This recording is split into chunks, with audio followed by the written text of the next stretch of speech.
setiap yang bernyawa akan merasakan kematian. Setiap yang bernyawa, baik manusia maupun selain manusia. Tetapi manusia ketika berpisah ruh dengan badannya, itu namanya kematian, dan ruhnya tidak mati, tetap hidup. Ada yang pendapat demikian. Hadirin hadirat bukan Allah Subhanahu wa taala. Oleh karena itu kita harus sadar bahwasanya hidup kita ini diciptakan hanya untuk beribadah kepadanya dengan ikhlas, istiqomah. Bermacam-macam dalam Islam ibadah yang sudah tersurat. Dalam rukun Islam ada 5, dalam rukun iman ada 6, dan amal soleh lainnya. Hadirin karena Allah Subhanahu wa taala.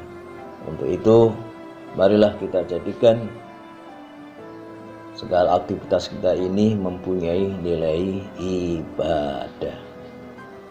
Dan ibadah dalam Islam ada yang wajib, ada yang sunnah. Yang wajib memang harus kita lakukan dengan istiqomah sesuai dengan kemampuan kita. Umpama sholat yang memang wajib, yang namanya rukun diantaranya rukun sholat yaitu berdiri. Kalau nggak mampu bisa dengan duduk, kalau tidak mampu bisa dengan melentang atau rebahan.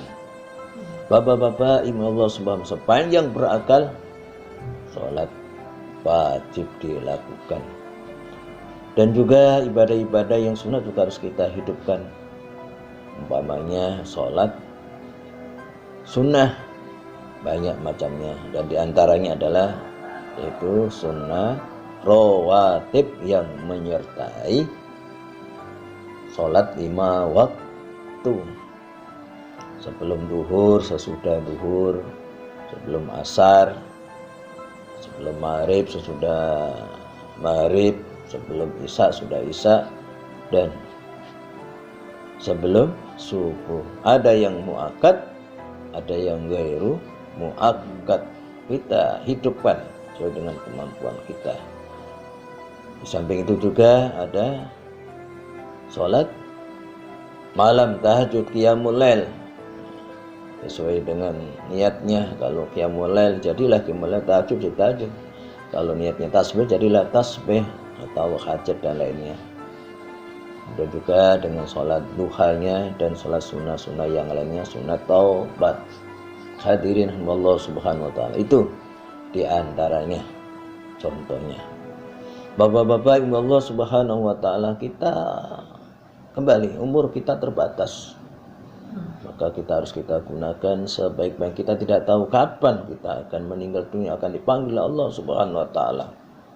Yang terpenting bagi kita adalah selalu berlindung, selalu memohon kepada Allah subhanahu wa ta'ala. Mudah-mudahan kita tergolong orang-orang yang husnul khatimah. Amin ya rabbal alamin. Ini yang pertama. Yang kedua, kita hidup ini memang akan diuji dengan yang tidak baik, dengan yang baik. Yang tidak baik, yang tidak menyenangkan barangkali. Bermacam-macam ujian. Diuji dengan sakit, diuji dengan sempitnya rezeki, diuji dengan jabatannya, diuji dengan hartanya. Hadirin Allah subhanahu wa ta'ala, itu tetap akan berlangsung sepanjang kita masih hidup. Akan ada yang namanya ujian yang tidak menyenangkan ya. Tentunya bagi kita harus bersabar kalau nggak menyenangkan. Kemudian juga ada ujian yang baik, yang menyenangkan. Rezekinya mengalir, senang kita, tapi dengan cara yang halal. Jabatannya naik, senang kita. Hadirin Allah subhanahu wa ta'ala, diberi kesehatan, senang kita. Oleh karena itu, ujian yang baik ini juga harus kita syukuri. Dengan demikian, ujian yang tidak menyenangkan atau ujian yang menyenangkan tetap itu datang darinya, agar kita diketahui keimanan kita, keyakinan kita, keikhlasan kita, kesungguhan kita. Laki-laki yang penting mendapat pertolongan Allah. Jemputlah dengan rajin ibadah, beramal soleh, berlindung dan mohon kepada Allah Subhanahu wa ta'ala. Jadi ujian dan cobaan dalam Islam ada yang menyenangkan, ada yang tidak menyenangkan. Bagi orang yang beriman, ujian itu adalah sama, mengerti itu datang darinya, dan untuk mendapatkan rahmat Allah yaitu dengan mensyukuri nikmat-nikmat Allah dan mensabari atas hukum keputusan Allah Subhanahu wa ta'ala. Dan pada akhirnya kita akan dikembalikan. Untuk apa? Untuk diminta pertanggungjawaban di hadapan Allah Subhanahu wa ta'ala. Umur kita untuk apa? Ilmu kita untuk apa? Rezeki yang diberikan kepada kita untuk apa? Harta yang diberikan kepada kita untuk apa? Semuanya itu akan diminta pertanggungjawaban. Yang benar, yang baik akan dibalas dengan sebaik-baik kebaikan, dan sebaliknya yang tidak baik juga akan dibalas. Tempat kembalinya kemana? Surga atau neraka.